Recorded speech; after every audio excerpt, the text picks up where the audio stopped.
Hello students, welcome everyone. CMA foundation management की पहली class में आप सभी का स्वागत है और बहुत बहुत स्वागत है। यहाँ पे अपने को क्या पढ़ना है क्या नहीं पढ़ना उसके बारे में एक बेसिक ओरिएंटेशन से मैं शुरू करूँगा आज के लेक्चर को, यानी कि मैनेजमेंट का सिलेबस क्या है, किस तरह का इसका पेपर पैटर्न है, और उसके बाद में हम लोग अपने फॉर्मल क्लासेस में शुरुआत करेंगे। सबसे पहले आपका सिलेबस मैं आपको समझा दूं। 4 टोटल चैप्टर्स हैं आपके सिलेबस में, चैप्टर नंबर 9, 10, 11 एंड 12, जिसमें चैप्टर नंबर 9 जो कि मैनेजमेंट प्रोसेस है वो एक बड़ा चैप्टर है, और उसके अलावा बाद बाकी चैप्टर्स मैं कह सकता हूँ मीडियोकर है या फिर छोटे भी हैं। सो रफली यहाँ पे समझ लीजिए 10 से तो कम ही क्लासेस लगेंगी फॉर श्योर, ठीक है। 7-8 क्लासेस अंदाजा हमें लगेंगे मैनेजमेंट को कंप्लीट करने में, ये मेरा फिलहाल के लिए अंदाजा है। और इसका मार्क्स वेटेज है 50 मार्क्स आपके एग्जाम के लिए, यानी कि 50 मार्क्स ऑब्वियसली बहुत इंपॉर्टेंट है आपके लहजे से। इकोनॉमिक्स के साथ में ये पेपर आएगा और पेपर पैटर्न एग्जैक्टली वैसा ही रहता है जैसा आपका इकोनॉमिक्स का रहता है, यानी कि स्पष्ट तौर पे अगर मैं आपको समझाऊं तो पेपर पैटर्न कुछ ऐसा रहता है जो आपको अभी फिलहाल अपने स्क्रीन पे देखने को मिल रहा है। नंबर 1 यू सी दैट यहाँ पे पार्ट ए और पार्ट बी से आपके सवाल पूछे जाते हैं। पार्ट ए में ऑब्जेक्टिव्स रहते हैं 30 मार्क्स के, ठीक है। ये MCQs होते हैं, इनमें कोई ऑप्शन आपको नहीं मिलेगा। That means 1 question 1 mark, and उसके साथ में जो ऑप्शंस रहेंगे बस वही सब रहेंगे।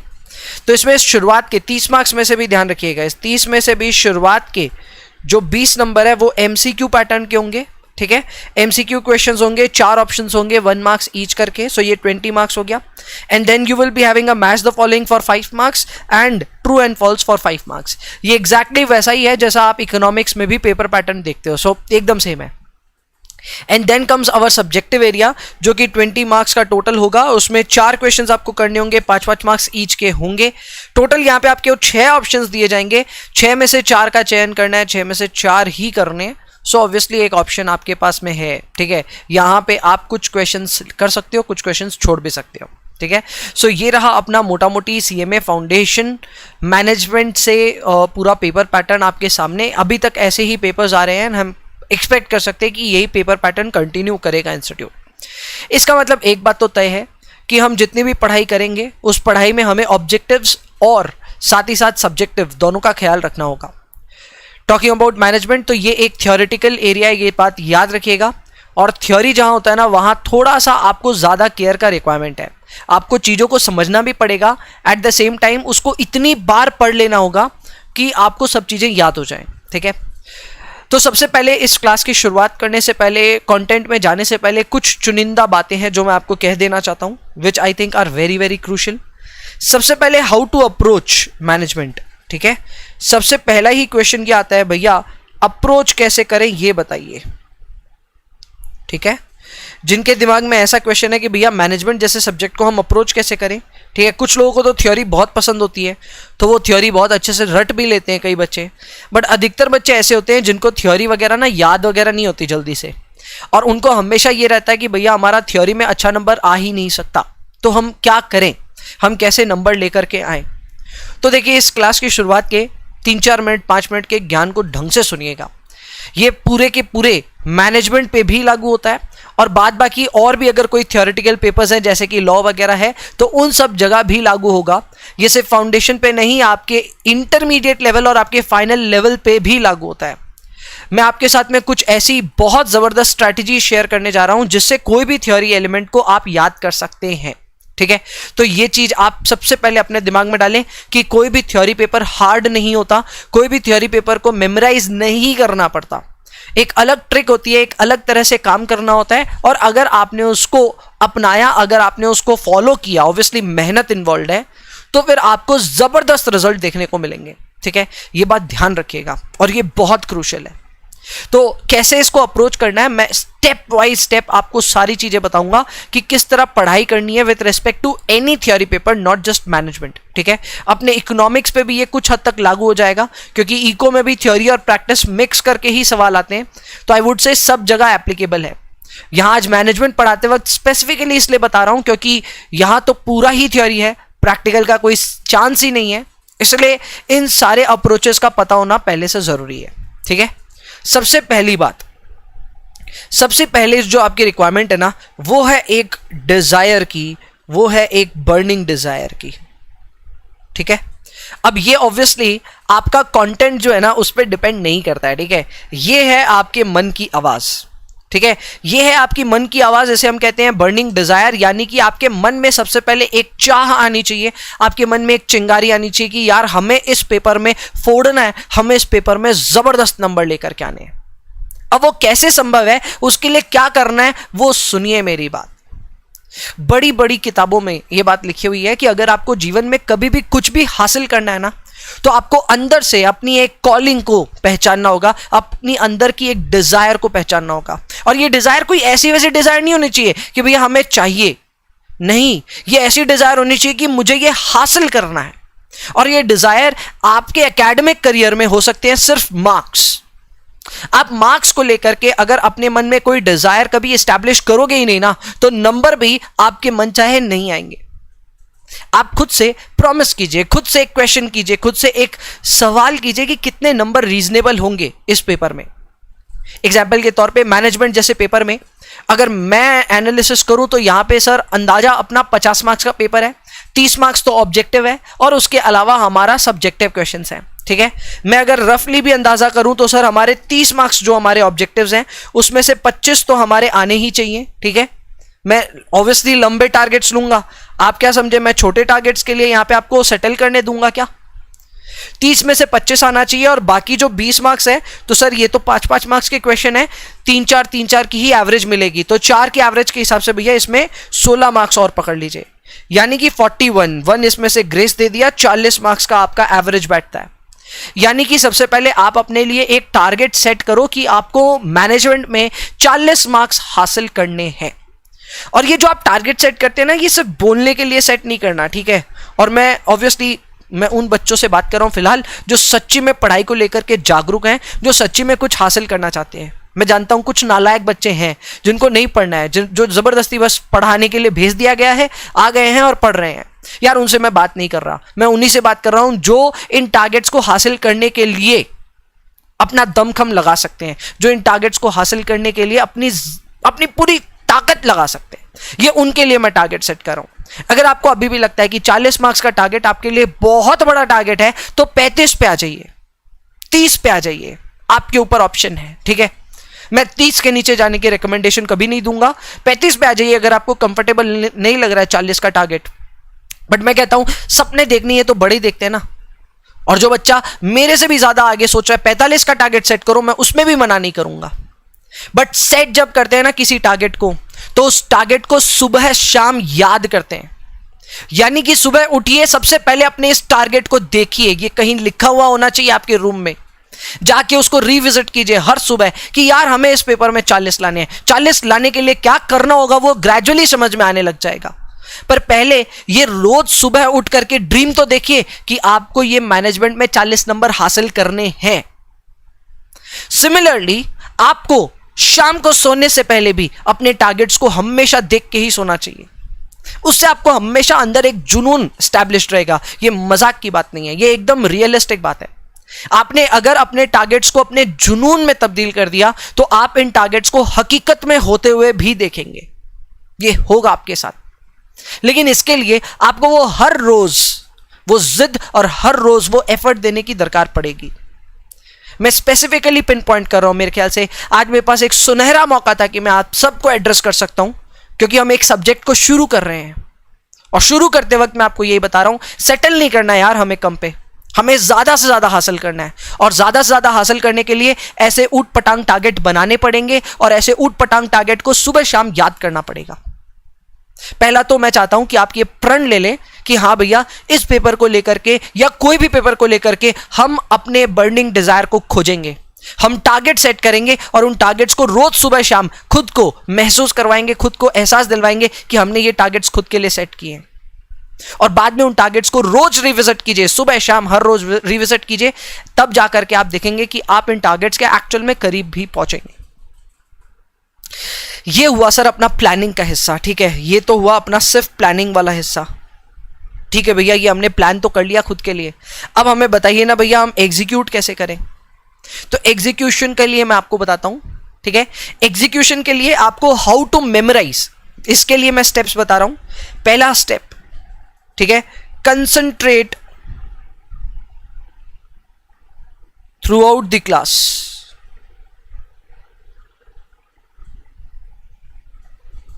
Concentrate through out the class, ये मैं आपको सबसे पहला रिक्वेस्ट करूंगा। देखिए अपनी इन क्लासेस में, मैनेजमेंट की क्लासेस में ना समय कुछ कम लगेगा, क्योंकि एक तो हमने इंस्टीट्यूट की मटेरियल को बहुत ही बेहतरीन नोट्स में तब्दील कर दिया, उससे हमारा काम बहुत आसान हो जाता है। पढ़ाने वाले का 50% काम वहीं फिनिश हो जाता है जब उसने कुछ जबरदस्त मटेरियल आपके सामने फेंक दिया, और जो कि मैंने फेंक दिया। आपके पास में मेरे नोट्स होंगे, और नोट्स को देख के आपको समझ में आ रहा होगा यार इन्होंने इंस्टीट्यूट की स्टडी मटेरियल को क्या बुरी तरह से घाटा है, और घाट करके क्या सुंदर तरह से प्रेजेंट किया है। आप कंपेयर करके देखना, कईयों के पास आज इंस्टीट्यूट की किताब होगी, एक बार कंपेयर कीजिएगा अपने नोट्स को against the notes that I have given you. ठीक है, मतलब नोट्स वर्सेस अपनी बुक को कंपेयर कीजिए, आपको समझ में आएगा। हमने पूरा का पूरा इंस्टीट्यूट बुक को ही कॉपी किया है, लेकिन इन नोट्स में खास बात यह है कि हमने प्रेजेंटेशन पे बहुत वर्क किया, हमने बहुत अच्छे से इंपॉर्टेंट पॉइंट्स को निकाल करके लेके आया। तो पहली बात, आपको जो नोट्स मिले हैं ना सर, वो नोट्स बहुत ही बेहतरीन है, और उसके ऊपर से मैं अपना फुल एफर्ट देने वाला हूं, पूरी ताकत देने वाला हूं। ठीक है, फुल ऑन जोश के साथ में मैं आपको पढ़ाने वाला हूं, ये मैं काम करूंगा और ये मैं गारंटीड करूंगा। तो पहला तो आपको खुद से एक ये सच्चाई के साथ में क्लासेस को कंसंट्रेशन के साथ में अटेंड करना है।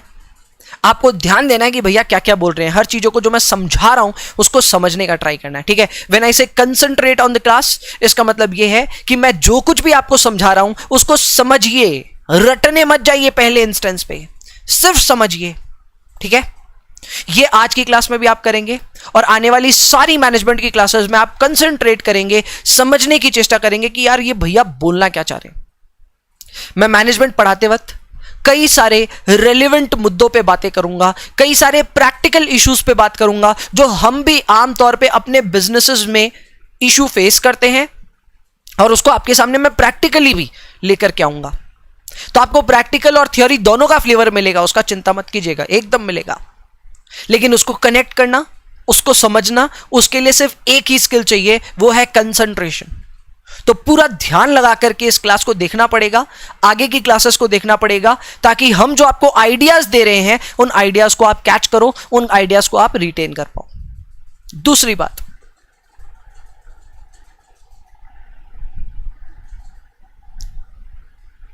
Revise our notes. हम जो आपको नोट्स दे रहे हैं सर, ये नोट्स मैं आपको फिर बता रहा हूं, ये नोट्स से बेहतरीन नोट्स आपको नहीं मिलेंगे। इतना अश्योरेंस मैं कभी किसी चीज में नहीं देता, बट हमने इतना एफर्ट दिया इन नोट्स की प्रिपरेशन में कि इन नोट्स के बदौलत ही आपके जबरदस्त नंबर आ जाएंगे, ये मैं अश्योर कर सकता हूं आपको। तो हमने जितना एफर्ट दिया इन नोट्स को बनाने में, आपको उतना एफर्ट देना पड़ेगा इन नोट्स को रिवाइज करने में। और जब आप इन नोट्स को रिवाइज करोगे तो कैसे करोगे ये समझो। रिवाइज करने का भी एक फ्रीक्वेंसी होता है। जिस दिन आपने क्लास की, ठीक है, उसके नेक्स्ट डे आपको नोट्स को रिवाइज करना है, जिसे मैं कह रहा हूं फर्स्ट रिवीजन। ठीक है, पहला रिवीजन आपको कब करना है? Next day. आपने जिस दिन वीडियो देखा, यानी कि आज देख रहे हो ना, तो कल आपको ये पूरा नोट्स खुद से रिवाइज करना है, वीडियो नहीं देखना है, सिर्फ नोट्स रिवाइज करना है। ठीक है, एंड व्हेन आई से रिवीजन, तो अगेन मैं कह रहा हूं आपको कुछ भी रट्टाखोरी नहीं करनी है, ऐसे हाथ रख करके ऐसे रटना नहीं है, आंखें ऊंची कर करके, वो सब नहीं करना है। आपको नोट्स को बस बेहतरीन तरह से रिवाइज करना है, रिवीजन करके बंद कर देना है, बस इतना ही करना है, कुछ भी याद करने की कोशिश नहीं करनी। उसके बाद में आपको नेक्स्ट वीक, यानी कि इस दिन के 7 दिन बाद आपको अपना सेकेंड रिवीजन करना है। याद रखना, अपना सेकेंड रिवीजन कब करना है? पहला रिवीजन के 7 दिन बाद। ठीक है, 7 days after the first revision आपको करना है सेकेंड रिवीजन। भैया थर्ड रिवीजन कब करना है? थर्ड रिवीजन करना है उसके 30 दिन बाद। ठीक है, थर्ड रिवीजन सेकेंड रिवीजन के 30 दिन बाद होगा। ठीक है, और उसके बाद में अगर आपको और समय मिलता है तो आप अपने 4th और 5th रिवीजन को अपने हिसाब से प्लान कर सकते हो। ये ऑब्वियसली एग्जाम के आसपास आप रिवीजन करोगे ही करोगे, ये तो पक्की बात है। ठीक है, आमतौर पे सर 1 से 2 बार रिवीजन तो सभी बच्चे करते हैं। मैंने आपसे रिक्वेस्ट कर दी 3 बार रिवीजन करो, लेकिन उसकी एक फ्रीक्वेंसी भी निर्धारित की। एक ही दिन में 3 बार रिवीजन करने से कोई फायदा नहीं है, पर अलग अलग टाइम फ्रेम में इनको रिवीजन करने से जबरदस्त फायदे हैं। अगर आपने, ये ऑब्वियसली एक बहुत मुश्किल एक्सरसाइज है, ये इतना आसान मैंने काम नहीं दिया आपको, ये ऑब्वियसली मुश्किल है, पर ये मैं कह सकता हूं अगर आपने इस रिवीजन के फ्रीक्वेंसी को, इस रिवीजन के फॉर्मूले को अपनाया तो आपको चीजें ना अपने आप याद हो जाएंगी। आपने भले ही रिवीजन किया होगा, रिवीजन के दौरान आपने इतना ध्यान भी नहीं दिया होगा, रटने की चेष्टा भी नहीं की होगी, लेकिन आप नोटिस कीजिएगा कि थर्ड रिवीजन के बाद में आपको आपकी शीट ऑलमोस्ट याद हो गई। और हो भी क्यों ना, हमारी शीट्स है ही कितनी बड़ी, चैप्टर जो सबसे बड़ा है वो 20 पन्ने की शीट है और जो सबसे छोटा है वो मेरे ख्याल से 5 पन्ने की शीट है, यानी सब मिला के 40-45 पन्ने टोटल हैं आपके पूरे मैनेजमेंट में, जो आपको सिर्फ रिवीजन करने होंगे 50 मार्क्स के लिए। हर पन्ने की वेटेज 1 मार्क्स से ज्यादा की है, मतलब इससे बेहतरीन और क्या होगा। तो उतना शिद्दत से एफर्ट तो हम देंगे ना, वो रिवीजन तो हम करेंगे ना, करना होगा। वैसे सेकेंड पार्ट यही है, आप इसे रिवाइज अच्छे से करोगे, ठीक है। एंड थर्ड पार्ट जो होता है, ठीक है, मेरे ख्याल से मेरे पास यहां जगह नहीं है तो मैं यहां लिख देता हूं। थर्ड पार्ट जो है वो ये है कि जितने भी पास्ट टर्म पेपर्स हैं, इसके अलावा जो आपकी इंस्टीट्यूट की मैट है उसमें जितने भी क्वेश्चंस आए हैं, आपको उन क्वेश्चंस को प्रैक्टिस करना है। आपको इन क्वेश्चंस को प्रैक्टिस करना है, ये बात ध्यान रखना। पास्ट टर्म पेपर्स और इंस्टीट्यूट मैट के सभी क्वेश्चंस को प्रैक्टिस करना अनिवार्य है। मैंने ये नोटिस किया है कि सीएमए इंस्टीट्यूट अपनी ही पब्लिकेशन से काफी सवाल पूछते रहता है, काफी फ्रीक्वेंटली पूछता है। तो ऐसे में अगर आपने ध्यान दिया होगा पास्ट टर्म पेपर्स पे और इंस्टीट्यूट मैट के क्वेश्चंस पे, तो उससे भी आपको बहुत फायदा होगा, ठीक है। तो बस भैया मेरे हिसाब से आप ये 2 स्टेप्स को फॉलो कीजिए। नंबर 1, एक तो है प्लानिंग अपने मन में कीजिए, एक बर्निंग डिजायर अपने मन में, एक वो क्या कहते हैं, एक रिक्वायरमेंट तो लाओ अपने मन में कि आप पढ़ाई क्यों कर रहे हो। और दूसरा, उसको एग्जीक्यूशन करने में 2 चीजों का ध्यान रखो, क्लास में फुल ऑन कंसंट्रेट करो और रिवीजन को एक पर्टिकुलर फ्रीक्वेंसी में करो। ऐसा करने से मैनेजमेंट आपके पूरे हथेली पे छप जाएगा, ये मैं गारंटी देता हूं। और एक बार वो छप गया तो आपको एग्जाम में फोड़ करके नंबर लाने में कोई रोकेगा नहीं। तो आई होप आप मेरी इन बातों को ध्यान में रखोगे, आप मेरे इन सारे सिद्धांतों को ध्यान में रखोगे। मैंने आपकी शुरुआत की 15-16 मिनट जरूर ली आज की क्लास की, बट आई थिंक ये बहुत एसेंशियल था। हम कुछ बहुत ही थियोरेटिकल शुरू करने जा रहे हैं और इसलिए मैंने अपना अप्रोच यहां पे क्लियर कर दिया। यहां पे हमारा रटने का अप्रोच एकदम भी नहीं है, हमारा अप्रोच है चीजों को समझने का। जब हम समझ लेंगे तो 4 से 5 बार जब पढ़ेंगे, रिवीजन करेंगे, तो चीजें अपने आप याद होने लग जाएंगी, ठीक है। आप सभी सीएमए वाले बच्चों को मैं पर्सनली सबको जान रहा हूं और सबसे ये उम्मीद कर रहा हूं कि आप लोग बेहतरीन रिजल्ट करोगे, ठीक है। रैंक्स नहीं है तो क्या हुआ, लेकिन रिजल्ट तो मैटर करता है। और ये आज जो आप ये टेंडेंसी पकड़ोगे ना, ये आपके इंटरमीडिएट और फाइनल में भी आपके काम आएगा, ठीक है। तो प्लीज ये एक पढ़ाई करने का तरीका बदलिए, पढ़ाई करने का पैटर्न बदलिए, ठीक है। विद दैट बीइंग सेड, आज से हम लोग मैनेजमेंट की क्लासेस शुरू करेंगे। इनफ ऑफ द ज्ञान टिल नाउ। अब हम लोग शुरू करते हैं अपने आज के इस चैप्टर को, ठीक है। चलिए, आज का ये हमारा चैप्टर है, चैप्टर नंबर 12, जो कि है डिसीजन मेकिंग। आज का है चैप्टर नंबर 12, जो कि है सर डिसीजन मेकिंग, ठीक है। पहले बता दूं, मेरी आज तबीयत ठीक नहीं है, उसके बावजूद इतना जोश है, ठीक है। और उसी कारण से एसी वगैरह सब यहाँ पे बंद की हुई है मेरे स्टूडियो में, तो थोड़ा बहुत गर्मी लग रही है, बट ठीक है, आपके लिए इतना करने के लिए मैं रेडी हूँ और आप भी उतने एफर्ट दिखाइए सर, ठीक है। आइए शुरू करते हैं आज का अपना ये चैप्टर नंबर 12, डिसीजन मेकिंग। कुछ बच्चे सोच रहे होंगे, यार इनकी तबीयत ठीक नहीं है तो इतना ज्ञान दे दिए, ठीक होगी तो कितना देंगे। जानते हो मुझे ज्ञान की कोई कमी नहीं है, बहुत है। चलिए शुरू करते हैं, डिसीजन मेकिंग चैप्टर नंबर 12। आइए सर, मतलब क्या बोलूँ इस चैप्टर के बारे में, इतना सिंपल चैप्टर, इतना सिंपल चैप्टर। डिसीजन मेकिंग का मतलब क्या होता है भैया? डिसीजन मेकिंग का मतलब होता है कोई भी चीज का डिसीजन लेना। Taking a decision is decision making. अब देखो मेरी बात सुनो और गौर से सुनना। डिसीजन आदमी तभी लेता है ना जब उसके पास में ऑप्शंस हो।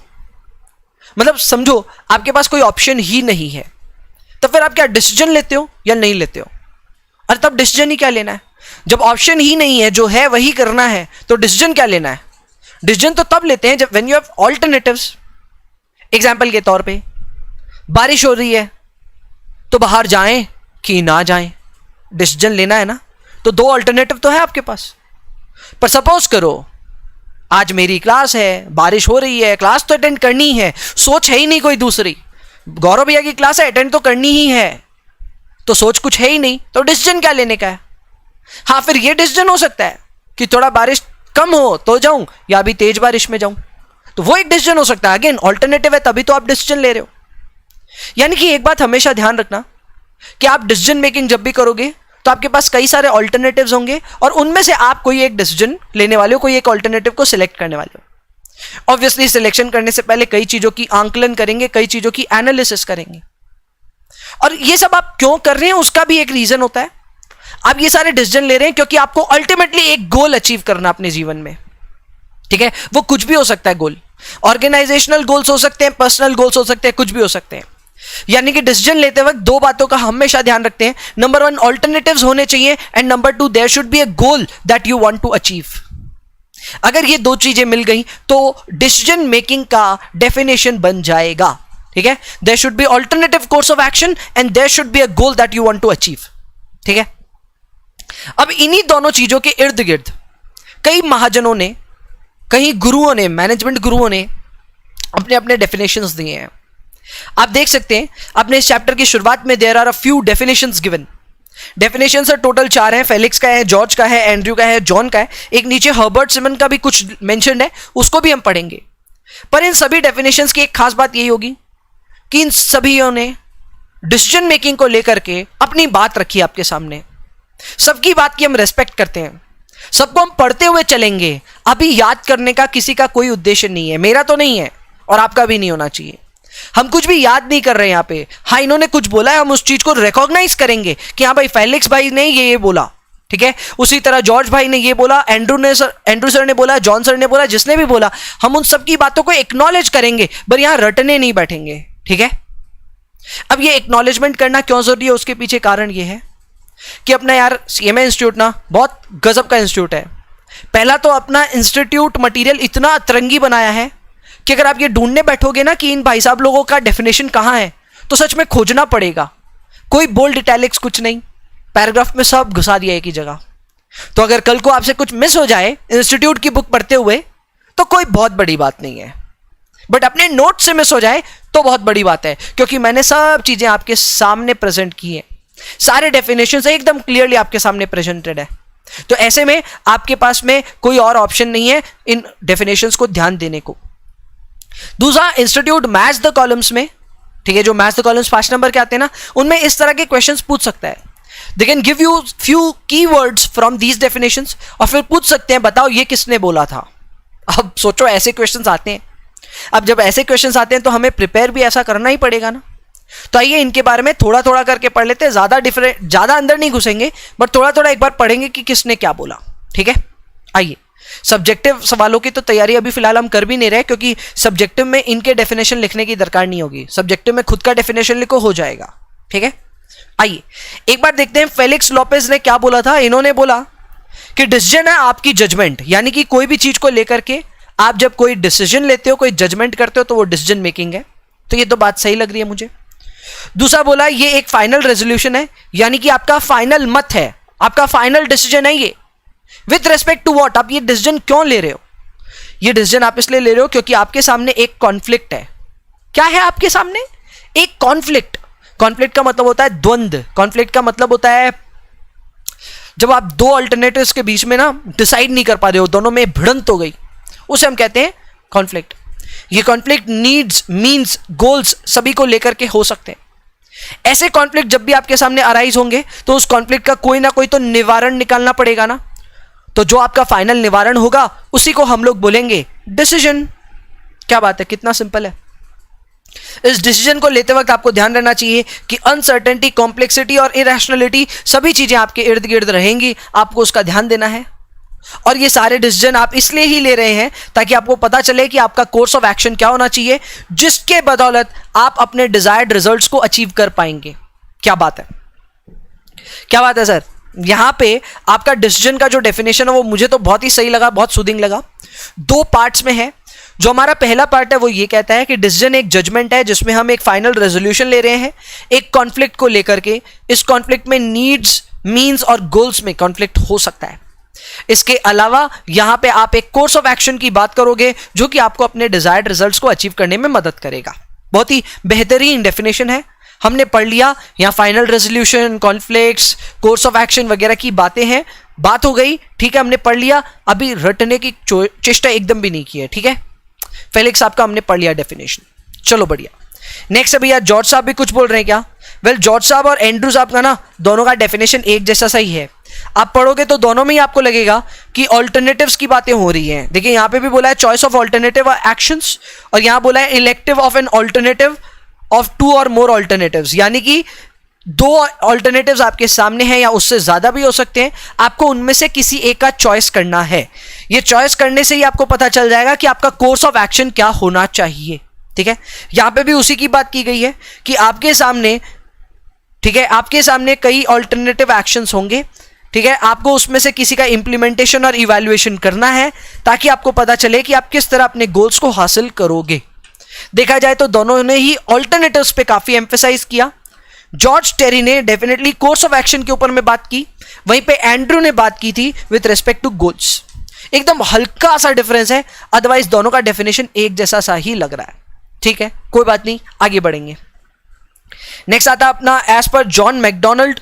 अब जॉन मैकडोनाल्ड ने क्या बोला वो समझ लेते हैं। जॉन मैकडोनाल्ड ने ये बोला, अच्छा काफी सारी ऊटपटांग बातें यहाँ पे। The business executive by professional is a decision maker. इसका मतलब ये बोला कि जो बिजनेस को चलाता है वो एक डिसीजन मेकर होता है। ये तो बात एकदम सही है। किसी भी बिजनेस को एग्जीक्यूट करने वाला, किसी भी बिजनेस का एग्जीक्यूटर एक डिसीजन मेकर होता है, ये बात एकदम सही है। उसका अनसर्टेनिटी ओपोनेंट है। क्या बात है, यहां तो पिक्चर चल रही है यार। एक है हीरो, हीरो कौन है? हीरो है बिजनेस एग्जीक्यूटिव यानी कि डिसीजन मेकर। एक है विलन, विलन की स्पेलिंग ये होती है क्या? ठीक है, एक है विलन, ठीक है, जो कि है अपना अनसर्टेनिटी। अब हीरो को अनसर्टेनिटी को क्या करना है? खात्मा करना है। हीरो को अनसर्टेनिटी का क्या करना है? खात्मा करना है। He has to overcome its mission, ठीक है। When the outcome is consequence of luck, wisdom, moment of revision, without doubt the creative event in the life of the executive। इसका मतलब यह है कि जब इसने अपना आउटकम हासिल कर लिया, यानी कि इसने अनसर्टेनिटी को कुचल डाला, तो वो अनसर्टेनिटी कई कारणों से हो सकता है। It might be out of luck, it might be out of wisdom, it might be out of some revisions that he has made in his plans, ठीक है। लेकिन जो भी होगा इस एग्जीक्यूटिव के जीवन में वो एक क्रिएटिव इवेंट होगा। क्या बात है, तालियां बजाओ इस बात के लिए। जबरदस्त ही डेफिनेशन है, ठीक है। एक पिक्चर सी बना दी इन्होंने कहा कि अपना जो बिजनेस एग्जीक्यूटिव है वो एक डिसीजन मेकर है, अनसर्टेनिटी उसका विलन है, उसको अनसर्टेनिटी को खत्म करना है। इस अनसर्टेनिटी को खत्म करने के लिए इसको लक चाहिए, इसको थोड़ा सा विजडम चाहिए, और साथ ही में चाहिए एक मोमेंट ऑफ रिविजन। और जिस दिन भी इसने ये हासिल किया, ये आउटकम हासिल किया, वो दिन इसके जीवन में एक काफी क्या कहते हैं, क्रिएटिव इवेंट होगा, ठीक है यार। जिसने जैसा बोला हमने एक्सेप्ट कर लिया। जॉन मैकडोनाल्ड, बहुत ही जबरदस्त आपका डेफिनेशन था। हमने एक बार पढ़ जरूर लिया है, याद हो नहीं हो अलग बात है, बट हाँ एक बार पढ़ लिया है, और अपने को भी एक बार पढ़ना ही है। रिवीजन करते वक्त अपने आप बातें याद आ जाएंगी।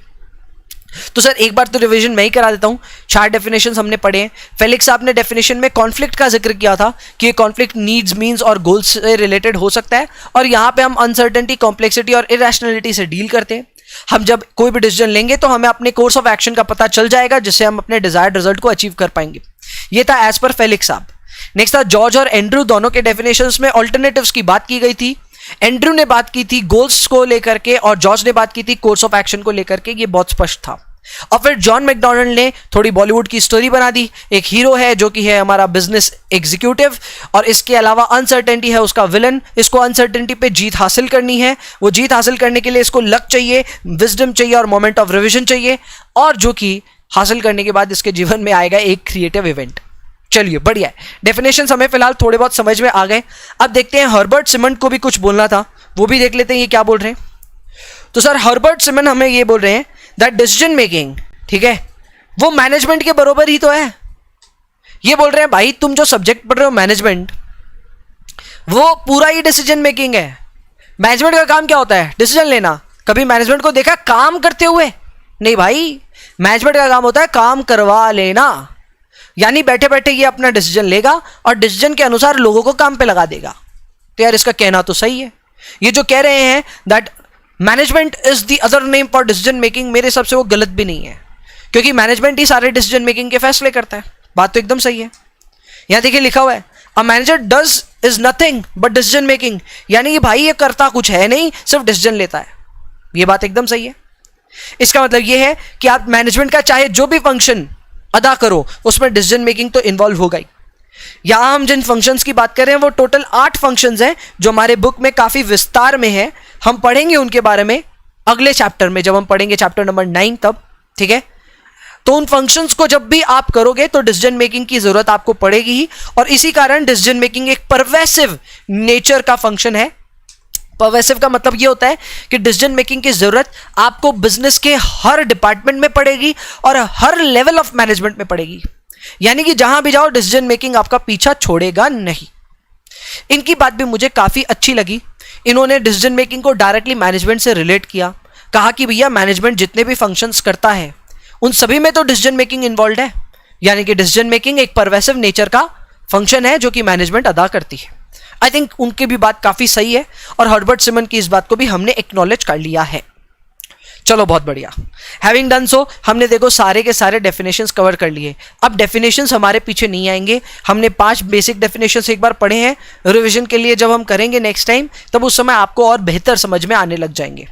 अभी के लिए ये 5 चीजों पे हमने ध्यान दिया, 5 डेफिनेशंस हमने पढ़ लिए और हमारा एक बार का काम हो गया है, ठीक है सर। अब हम लोग शुरू करेंगे कैरेक्टरिस्टिक्स ऑफ डिसीजन मेकिंग से, ठीक है। Characteristics of decision making. तो देखो कैरेक्टरिस्टिक्स ऑफ डिसीजन मेकिंग मेरे हिसाब से तो बहुत ही एक स्ट्रेट फॉरवर्ड एरिया है। 5 टोटल कैरेक्टरिस्टिक्स हैं और बहुत ही सिंपल है। मेरे ख्याल से आपको लॉजिकली तो कहीं पे भी ऐसा फील नहीं होगा कि यार ये हार्ड है क्या, बहुत ही सिंपल है। जो डिसीजन मेकिंग करते वक्त आपको ऑब्वियसली मेक करना है जो रैशनल चॉइस होनी चाहिए, यानी कि आपको दिमाग लगाना है, ठीक है। आपको अक्कड़ बक्कड़ बम्बे बो या फिर मैं जय माता दी नहीं करना है, ठीक है। यानी कि आपके प्लान्स रहे होंगे मे भी अपने एमसीक्यूज के लिए कि यार 4 ऑप्शन आएंगे, अक्कड़ बक्कड़ बम्बे बो कर देंगे, तो ठीक है कर देना लेकिन उसको हम फिर डिसीजन मेकिंग नहीं कहेंगे। डिसीजन मेकिंग एक इंटेलेक्चुअल प्रोसेस होता है जिसमें आप ऑल्टरनेटिव्स का एनालिसिस करके एक रैशनल चॉइस लेते हो, ठीक है। ये एक irrational way of taking a decision नहीं है, पहले मैं ये क्लियर कर देना चाहता हूँ। और इसीलिए यहाँ पे पहला कैरेक्टरिस्टिक डिसीजन मेकिंग को लेकर के यही है दैट अक्कड़ बक्कड़ बम्बे बो and Jai Mata Di is not valid, you have to make a rational choice here, ठीक है। So you have to select one of the best alternative course of action. आपके पास जितने भी ऑल्टरनेटिव कोर्स ऑफ एक्शन है उसमें से बेस्ट को चूज करना है, इस बात का आपको ध्यान रखना है, ठीक है। So the best has to be taken, so it's a rational choice. दूसरी बात यही है that you have different alternative solutions available, ठीक है, तभी जाकर के एक डिसीजन मेकिंग की बात आती है। ये मैं पहले ही बता चुका हूं। नंबर 1 यहाँ पे ये बात है कि भैया दिमाग लगाना, यहाँ पे अंदाजा मत लगाना। और दूसरी बात यहाँ पे ये आ रही है कि यहाँ पे आपके पास ऑल्टरनेटिव्स होने चाहिए। अगर ऑल्टरनेटिव्स ही नहीं होंगे तो फिर आप डिसीजन लोगे ही कैसे। मैंने आपको पहले भी एग्जाम्पल दिया था कि अगर आपको क्लास आना ही है तो फिर आप डिसीजन क्या ले रहे हो कि मुझे जाना है कि नहीं जाना। आना ही है तो डिसीजन आपके पास में लेने को कुछ है नहीं। So decision is always taken when you have alternative solutions, ठीक है। तो पहली बात हुई दिमाग वाला काम है भैया, रैशनल डिसीजन मेकिंग इन्वॉल्व है। और दूसरा यहाँ पे ऑल्टरनेटिव कोर्स ऑफ एक्शंस हैं तो उनमें से कोई बेस्ट को हम पकड़ेंगे। तीसरा, it is a purposeful activity, यानी कि इसको करने के पीछे मेन अपना कोई मकसद है। बिना मकसद के कोई भी डिसीजन मेकिंग हम लोग नहीं करते। यानी कि जब भी हम कोई डिसीजन लेते हैं उससे रिलेटेड पक्का कोई हमारा पर्पस, गोल कुछ ना कुछ होता ज़रूर है। मैंने आपको पहले बोला था कि एक गोल ओरिएंटेड होता है काम। इसका मतलब आपका एक गोल है और आप उसे हासिल करना चाहते हैं, इसीलिए इसको बोला है इट्स अ पर्पसफुल एक्टिविटी। बात हमारे समझ में आती है, दिमाग में घुसती है। सो पहली बात ये थी कि एक रैशनल चॉइस है, ठीक है। दूसरी बात यह है that we have alternative course of action जिसमें से हम किसी का चयन करेंगे, बेस्ट का चयन करेंगे। और तीसरा ये it's a purposeful activity, that means it's a goal oriented activity.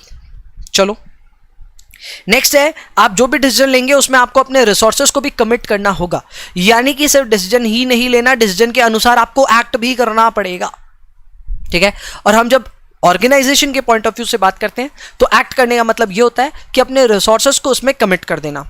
ये रिसोर्सेज कुछ भी हो सकते हैं, it can be your machinery, it can be your man, it could be your time, it could be your money, कुछ भी हो सकता है। पर आपने जो डिसीजन लिया उस डिसीजन के पीछे आपने अपने रिसोर्सेज भी झोंके, तब जाकर के वो डिसीजन मेकिंग का पार्ट बनता है, ठीक है। सो सिर्फ ऐसा नहीं है कि आपने डिसीजन लिया, डिसीजन के बाद में उस पर एक्ट भी करना पड़ेगा, तभी वो डिसीजन मेकिंग कंप्लीट होगा। यानी कि हमने अभी तक 3 बातें पढ़ी थी, उसमें चौथी बात भी जुड़ गई।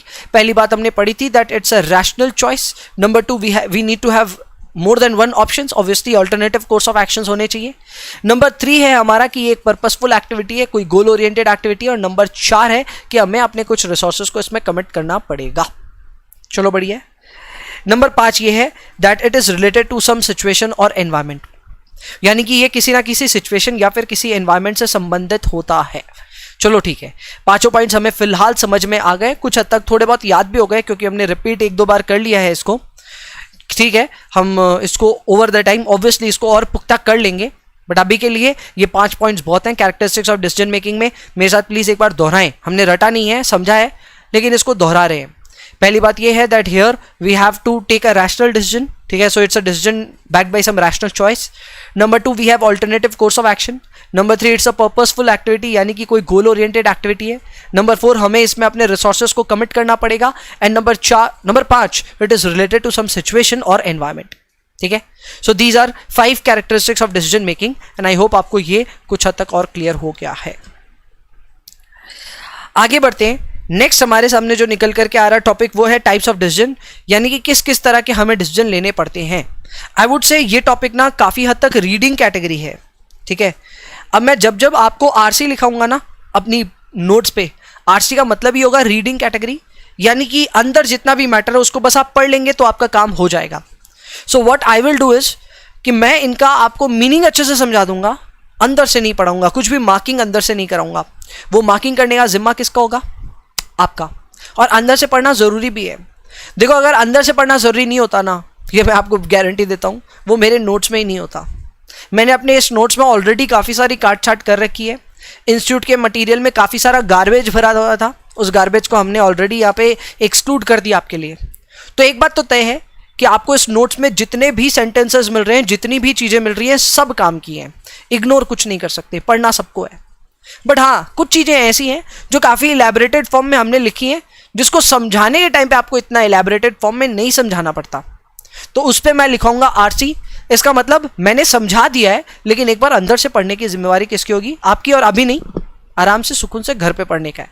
ठीक है, लेकिन पढ़ना जरूर है, छोड़ना नहीं है। सबसे पहला हमारे सामने जो 2 तरह का डिसीजन आ रहा है वो है एक रूटीन और एक है स्ट्रैटेजिक। यार नाम से ही समझ में आ रहा है, रोजमर्रा के जो डिसीजन हम लेते हैं वो होते हैं रूटीन, और जो हाई लेवल डिसीजन होते हैं, जो स्ट्रैटेजिक डिसीजन होते हैं, उसको हम बोलते हैं स्ट्रैटेजिक डिसीजन। और अगर हमें इसमें कुछ और जोड़ना हो तो क्या होगा? रूटीन डिसीजन यूजुअली ना लोअर लेवल ऑफ मैनेजमेंट लेगी। ठीक है, मैनेजमेंट का लोअर या फिर मिडिल लेवल कंसर्न रहता है इन तरह के डिसीजंस को लेने में। वहीं पे स्ट्रैटेजिक डिसीजन मेकिंग जो होती है उसका काम है टॉप मैनेजमेंट का। किसका काम है? टॉप मैनेजमेंट का। तीसरी बात यह भी है कि जो रूटीन डिसीजन होंगे ना, उनमें कोई आपको ना हाई फाई इंफॉर्मेशन वगैरह की दरकार नहीं है। आपको लिमिटेड इंफॉर्मेशन चाहिए, लिमिटेड आपको अपनी बुद्धि लगानी है, और उसके बेसिस पे आप अपना डिसीजन ले लोगे।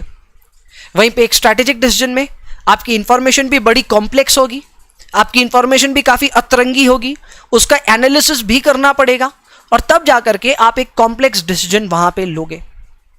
यानी कि 3 बातों पे आप डिफरेंशिएट कर सकते हो अपने रूटीन और अपने स्ट्रैटेजिक डिसीजंस को। Routine decision lower level of management लेता है, यहां पे इंफॉर्मेशन ज्यादा कॉम्प्लेक्स भी नहीं होता। ठीक है, और वहीं पे अगर हम बात करते हैं अपने स्ट्रैटेजिक डिसीजन की, तो ये टॉप लेवल लेता है, यहां पे इंफॉर्मेशन कॉम्प्लेक्स होता है, और डिसीजन भी ऑब्वियसली ज्यादा इंपॉर्टेंट है, लॉन्ग टर्म विजन भी होता है इस डिसीजन का।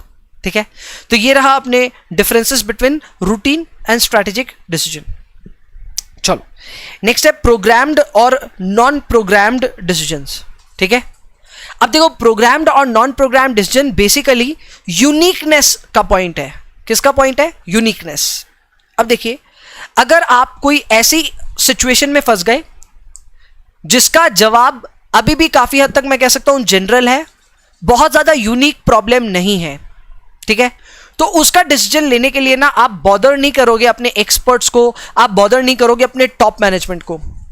वो जो रूटीन जितने भी अपने डिसीजंस होंगे, जो अपने जनरल ऐसे डिसीजंस होंगे जिसके लिए हम लोग तैयार हैं, हमें पता है क्या करना है, उसे हम कहते हैं programme decisions. Non programme decision ऐसे होते हैं जो अनस्ट्रक्चर्ड प्रॉब्लम्स के होते हैं, यानी कि किसी को पता नहीं कि इस तरह के सिचुएशन में किस तरह डील करना है। ठीक है, एग्जाम्पल के तौर पे समझिए, फॉर एग्जाम्पल अपने MEPL में कोई बच्चा, ऐसा ना हो गॉड फॉरबिड, लेकिन कोई बच्चा सपोज करो थोड़ा सा फिसल गया और उसको कहीं पे लग गई, चोट लग गई। ठीक है, हमारे वॉचमैन ने देख लिया उस बच्चे को कि हाँ उसको थोड़ी सी एक खरोच लग गई है, तो क्या वो सच्ची में मेरे पास या मोहित सर के पास में आकर के पूछेगा कि सर उस बच्चे को बैंडेड लगा दूं क्या मैं, या फिर उस बच्चे का फर्स्ट एड कर दूं क्या सर मैं? नहीं पूछेगा यार। ये एक प्रोग्राम्ड डिसीजन है, यानी कि हमारा ऑर्गेनाइजेशन उसके लिए पहले से रेडी है कि यार ऐसा कोई सिचुएशन आएगा, you can take your call, आप अपना डिसीजन लीजिए, बैंडेड लगाना है बैंडेड लगाइए, या फर्स्ट एड करना है तो करिए। मतलब क्या ऐसी बात है कि अगर हम दोनों ही अपनी क्लासेस ले रहे होंगे तो क्या उस बीच में कोई फर्स्ट एड होगा ही नहीं बच्चे का? ऐसा हो सकता है कभी? नहीं भैया। यानी कि ये ऐसा डिसीजन था जिसके लिए मैं कह सकता हूं एक स्ट्रक्चर्ड सिचुएशन थी, आपको पहले से अंदाजा था ऐसे काम हो सकते हैं, उसके लिए डिसीजन क्या लेने होते हैं वो पहले से सबको पता थे। ठीक है, एवरीबडी नोज कि यार इस समय पे इस मौके पे क्या डिसीजन लेना होता है। बट वहीं पे कुछ बहुत ही यूनिक हो जाए, कुछ बहुत ही अलग हो जाए, जिसके लिए कोई भी ऑर्गेनाइजेशन रेडी नहीं था, किसी को पता नहीं था ऐसी भी सिचुएशन आ सकती है। जैसे लॉकडाउन की सिचुएशन, हमें कहां पता था, हम थोड़ी ना लॉकडाउन खेल रहे हैं इतने टाइम से। तो वैसे टाइम पे डिसीजन लेने के लिए ऑब्वियसली आपको टॉप मैनेजमेंट को कंसल्ट करना पड़ता है, उनसे पूछना पड़ता है कि सर अब क्या लग रहा है और क्या करना चाहिए हमें, समझ है? तो उस समय जो आप डिसीजन लेते हैं वो काफी अनस्ट्रक्चर्ड डिसीजन होते हैं, जिसे हम नॉन प्रोग्राम डिसीजन भी बोल सकते हैं। ठीक है, अंदर यही सब बातें लिखी हुई है सर, यहां देखिए लिखा हुआ है programme decisions are routine and repetitive nature decisions, वहीं पे non programme decisions are unstructured decisions. ठीक है, और नॉन प्रोग्राम डिसीजन में आपको थॉरो स्टडी ऑफ प्रॉब्लम लगता है, साइंटिफिक एनालिसिस लगता है, तो वो तो सर ऑब्वियसली बात है और टॉप मैनेजमेंट ही ये सब काम करेगा। चलो बढ़िया है। नेक्स्ट आया सर अपना पॉलिसी एंड ऑपरेशन डिसीजन। क्या आया सर अपना? Policy and operation decision. वही बात है सर, सारी बातें बार बार रिपीट करके दी जा रही है। पॉलिसी डिसीजन कौन लेता है? टॉप मैनेजमेंट लेता है, एंड ये हमारे बिजनेस के लिए बहुत ही ज्यादा इंपॉर्टेंट है। वहीं पे ऑपरेटिंग डिसीजन हमारे रूटीन डिसीजन होते हैं, जिसको लोअर लेवल मैनेजमेंट लेता है। ठीक है, और ये बिजनेस के लिए बहुत ज्यादा क्रूशियल नहीं है। हाँ, बिजनेस के लिए डिसीजन इसमें लेने पड़ते हैं, लेकिन बहुत ही ज्यादा वाइटल है, ऐसी कोई बात नहीं है। तो यार ये भी एकदम सिंपल है, मैं सच्ची बताऊं तो जो हमने ऊपर पढ़ा रूटीन और स्ट्रैटेजिक, सेम वैसा ही यहां पे ये है। ठीक है, चलो next up is organisational and personal decision. Very simple, when you are taking decision for your entire organisation, then that is known as organisational decision, and when you are taking a decision for only yourself, then it's a personal decision. Organizational decision are those taken by managers in their official capacity, यानी कि organisation के behalf में उन्होंने कोई decision लिया। वहीं पे personal decisions relate to the manager as an individual, not as the member of the organisation. ठीक है, जाहिर सी बात है ऑर्गेनाइजेशन के लिए अगर आप ऑफिशियल कैपेसिटी में कोई डिसीजन लेते हो तो उसे तो आप डेलीगेट कर सकते हो, लेकिन खुद के पर्सनल डिसीजन को आप डेलीगेट नहीं कर सकते। आप अपने पर्सनल डिसीजन खुद ही लेते हैं, थोड़ी ना किसी और दोस्त को बोल देते हैं तू ले ले मेरे लिए ये डिसीजन, ऐसा नहीं होता है सर। ठीक है, so all the personal decisions are taken by self, उसके लिए डेलीगेशन संभव नहीं है, बट ऑर्गेनाइजेशनल डिसीजन के लिए डेलीगेशन पॉसिबल है। And then we have individual and group decision. Very very simple again, जब कोई इंडिविजुअल कोई डिसीजन ले तो उसे हम कहेंगे इंडिविजुअल डिसीजन, और जब कोई एक पूरा ग्रुप डिसीजन ले तो उसे हम कहेंगे ग्रुप डिसीजन। एग्जाम्पल के तौर पे अगर मान लो there is a very small organization, ठीक है, अगर कोई बहुत छोटी ऑर्गेनाइजेशन है जिसमें टोटल तो 5 तो स्टाफ हैं और 1 ओनर है, ठीक है, बिजनेस में जो भी डिसीजन होते हैं वो ओनर ही लेता है। ठीक है, तो all the decisions always come from a single person, so that those decisions are individual decisions. But वहीं पे अगर एक स्मॉल ऑर्गेनाइजेशन के विपरीत एक लार्ज ऑर्गेनाइजेशन हो, तो सर लार्ज ऑर्गेनाइजेशन में आप तो सभी जानते हैं वहां होते हैं बोर्ड ऑफ डायरेक्टर्स, करेक्ट। उस कंपनी के लिए डिसीजन कौन लेता है? Board of directors. And board of directors is not just one person, it's a group of people, correct, it's a group of directors. तो वहां जो डिसीजन लिए जाते हैं वो ग्रुप की तरफ से लिए जाते हैं और उसे हम कहते हैं ग्रुप डिसीजन। ठीक है, ये बातें यहां लिखी हुई है, दैट ग्रुप और collective decision refer to the decision by taking into factor all the decisions taken by the group members. यहाँ पे एग्जांपल में बोर्ड ऑफ डायरेक्टर्स या फिर कमेटी का नाम दिया हुआ है, और वहीं पे इंडिविजुअल में स्मॉल ऑर्गेनाइजेशन का भी नाम दिया हुआ है। तो बताइए आपको ये टाइप्स ऑफ डिसीजन कैसे लगे? मेरे ख्याल से ये कंप्लीट हो गया, नेक्स्ट पन्ने में नहीं जा रहा है। हाँ जी, नहीं जा रहा है। So this is all complete and I hope आप सभी को बहुत अच्छे से ये बात भी समझ में आई। पहले हमने पढ़ा था रूटीन वर्सेस स्ट्रैटेजिक, फिर programmed versus non programmed, policy versus operating, organisational versus personal, and finally individual versus group. बहुत ही सिंपल स्ट्रेट फॉरवर्ड ये टॉपिक्स थे, इसलिए मैंने यहाँ पे आरसी लिखवाया था। अगेन याद रखिएगा, इस पूरे पेज को आपको घर जाते ही आज पढ़ना होगा, ठीक है। इट्स अ होमवर्क की तरह करना होगा। चलो अभी के लिए फिलहाल मेरे ख्याल से हमने काफी दे दिया है इसमें आप ध्यान। अब एक 2 मिनट का मैं आपको एक छोटा सा ब्रेक दूंगा, ठीक है। उस 2 मिनट के ब्रेक के दौरान पानी वानी पीना है तो पी लीजिए, अपनी सीट पे बैठे रहिए, आप जहां पे भी बैठे हैं हिलिए डुलिए मत अपनी जगह से। एंड इस क्लास को यहीं से फिर रिज्यूम करेंगे 2 मिनट के ब्रेक के बाद में, ठीक है। तो ठीक है, 2 minutes break and then we will see you back after 2 minutes. चलो, अरे बाय क्या कर रहा हूँ, 2 मिनट में मिल रहे हैं, ठीक है। 2 मिनट्स ब्रेक, चलिए बाय।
चलो भाई, ब्रेक के बाद में आप सभी का स्वागत है। 2 मिनट का ब्रेक आप सभी ने लिया और अब हम लोग शुरू कर रहे हैं steps in decision making process. किस तरह हम लोग डिसीजन लेते हैं, अब ये तो बहुत ही ज़्यादा सिंपल है। अगेन बहुत ही ज़्यादा हमने इसको इलेबोरेटिव फॉर्म में लिखा है। मैं अगेन इस पे मार्क कर रहा हूँ आरसी, यानी कि रीडिंग कैटेगरी, यानी कि आपको इसको रीड करना होगा। बट अगेन मैं कह सकता हूं कि ये वाला सेक्शन कुछ ज़्यादा ही इजी है और इसमें आपको सच में कोई टेंशन नहीं होगा। कल को एग्जाम में अगर ये 5 मार्क्स का क्वेश्चन आ भी जाए ना, तो मेरे हिसाब से इसका जवाब देना काफ़ी आसान होगा आपके लिए, आपको कोई हाय तौबा नहीं मचेगी। तो एक बार देख लेते हैं क्या क्या पॉइंट्स है। काफ़ी इलेबोरेटिव फॉर्म में हमने लिखा है, आप एग्जाम में कुछ शॉर्ट लिखोगे तो भी चलेगा। चलो आते हैं एक एक करके हम लोग देखते हैं। सबसे पहले अगर आप यहाँ टोटल स्टेप्स देखोगे ना सर, तो स्टेप्स भी 5 है और 5 मार्क्स के लिए एक बेहतरीन सवाल ये हो सकता है, ठीक है। तो आइए कौन कौन से स्टेप्स हैं एक बार देख लेते हैं। स्टेप नंबर 1 ये है कि आइडेंटिफाई करो और डायग्नोस करो द रियल प्रॉब्लम। इसका मतलब सबसे पहले जब भी कोई डिसीजन लेना हो तो सबसे पहले एक प्रॉब्लम तो पता होनी चाहिए ना। सो सबसे पहले आइडेंटिफाई कीजिए कि क्या सच्ची में कोई आपके ऑर्गेनाइजेशन में कोई प्रॉब्लम है, क्या कोई कॉन्फ्लिक्ट है, क्या कहीं कोई बाधा है। अगर कोई बाधा है, कोई कॉन्फ्लिक्ट है, कोई इशू है, तभी जा करके तो वो ठीक करना होगा ना। तो सबसे पहले आप एनालाइज करना शुरू कीजिए कि आपकी एक्चुअल प्रॉब्लम है क्या। प्रॉब्लम के अनुसार हम उसके बाद में ऑल्टरनेटिव्स खोजना शुरू करेंगे। लेकिन स्टेप नंबर 1 अभी यही है कि अपनी प्रॉब्लम्स को खोजो, उसमें क्या क्या है वो चीज पता करो। इसको कई तरह से बोला गया है, जैसे कॉज ऑफ द गैप, इसका मतलब जो भी रुकावट आ रही है उसका मेन कारण क्या, वो समझना। ये सारी चीजें यहाँ पे मेंशन्ड है। कई लोगों ने यहाँ पे अपना कह सकता हूँ ये दिया है, अपना योगदान दिया है। जैसे कि न्यूमैन एंड समर ने बोला है कि ये कॉज ऑफ गैप आपको यहाँ पे ढूंढना है। वहीं पे पीटर एफ ड्रकर ने बोला है क्रिटिकल फैक्टर एनालिसिस कीजिए, यानी कि किस वजह से आपके यहाँ पे ये प्रॉब्लम अराइज हुई है, उन सब चीज़ों पे गौर कीजिए। तो दोनों ही बड़े बड़े मैनेजमेंट गुरुज हैं और दोनों का अपना ये कहना, पहला पॉइंट ये एकदम सही है कि सबसे पहले प्रॉब्लम क्या है ये आइडेंटिफाई कीजिए, यहीं से शुरुआत होगी आपके डिसीजन मेकिंग की। तो चलिए स्टेप नंबर 1 अपना हो गया, identifying the real problem. Next आया अपना सर डेवलपिंग ऑल्टरनेटिव्स, यानी कि अगर कोई प्रॉब्लम है तो उसको ठीक करने के रास्ते भी होंगे। आपको यहाँ पे रास्तों को खोजना है, यहाँ रास्ते एक से ज़्यादा खोजेंगे, ठीक है, यहाँ पे ऑल्टरनेटिव्स खोजेंगे। So we are trying to develop here some alternatives. ये ऑल्टरनेटिव्स वायबल और रियलिस्टिक होने चाहिए। इसका मतलब ऐसे ऑल्टरनेटिव्स नहीं होने चाहिए जिनको करना इम्पॉसिबल हो। जिन जिन भी ऑल्टरनेटिव्स को फिलहाल अपने गिवन रिसोर्सेज में करना पॉसिबल है उन सबको लिस्ट कीजिए, फिर हम ब्रेनस्टॉर्मिंग वगैरह करना शुरू करेंगे कि इनके एनालिसिस अभी शुरू नहीं कर रहे हैं, ध्यान रखिएगा। यहाँ पे सिर्फ ऑल्टरनेटिव्स को डेवलप कर रहे हैं, ठीक है। बाद में इसमें हम लोग ब्रेनस्टॉर्मिंग करेंगे, ग्रुप पार्टिसिपेशन करेंगे, वो सब बात की बात है। अभी के लिए सिर्फ डेवलप कीजिए some alternatives. Third step is important, जहां पे आप इन ऑल्टरनेटिव्स को अब इवैल्यूएट करना शुरू कर रहे हो। एक बार एक ब्रीफ रिकैप फिर से दे दूं। हमारा सबसे पहला स्टेप था अपने रियल प्रॉब्लम्स को आइडेंटिफाई करना। सेकेंड जो हमारा स्टेप था वो था डेवलप करना कुछ ऑल्टरनेटिव्स। ये सारे ऑल्टरनेटिव्स वायबल होने चाहिए, फीजिबल होने चाहिए। थर्ड स्टेप है इन ऑल्टरनेटिव्स की अब फुल ऑन एनालिसिस करना, इवैल्यूएशन करना। इसके इवैल्यूएशन और एनालिसिस करते वक्त हम कई सारे मेन मुद्दों पे ध्यान देंगे और वो मेन मुद्दे यहाँ पे लिस्टेड हैं। जैसे कि आपको इस चीज पे जरूर ध्यान देना है कि आपके ऑल्टरनेटिव में आपको कितने रिसोर्सेज की दरकार लगेगी, वो ऑल्टरनेटिव कितना महंगा या सस्ता है, इसके अलावा ऑल्टरनेटिव में कितनी रिस्क इन्वॉल्व है, क्या रिजल्ट मिल सकते हैं आपको, और समय की क्या पाबंदियां हैं, कॉमन गोल अचीव होगा कि नहीं होगा, और इंप्लीमेंटेशन में कोई प्रॉब्लम आएगी कि नहीं।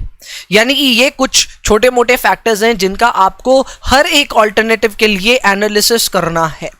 आप इन सारी चीजों को कंसिडर करेंगे तब जाकर के आपको अंडरस्टैंडिंग एक डेवलप हो जाएगी कौन सा ऑल्टरनेटिव आपके लिए बेस्ट है, ठीक है।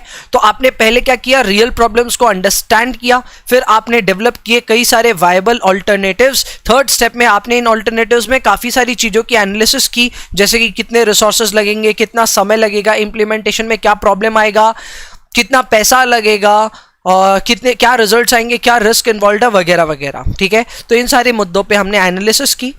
नेक्स्ट स्टेप जो कि अपना फोर्थ या फिर कह सकते हैं लास्ट सेकंड स्टेप है, उसमें हम इन ऑल्टरनेटिव्स को सिलेक्ट करेंगे। यानी कि इन ऑल्टरनेटिव्स में जो सबसे बढ़िया है उसको आप सिलेक्ट कीजिए, जो आपके अनुसार सबसे बेस्ट है, ठीक है।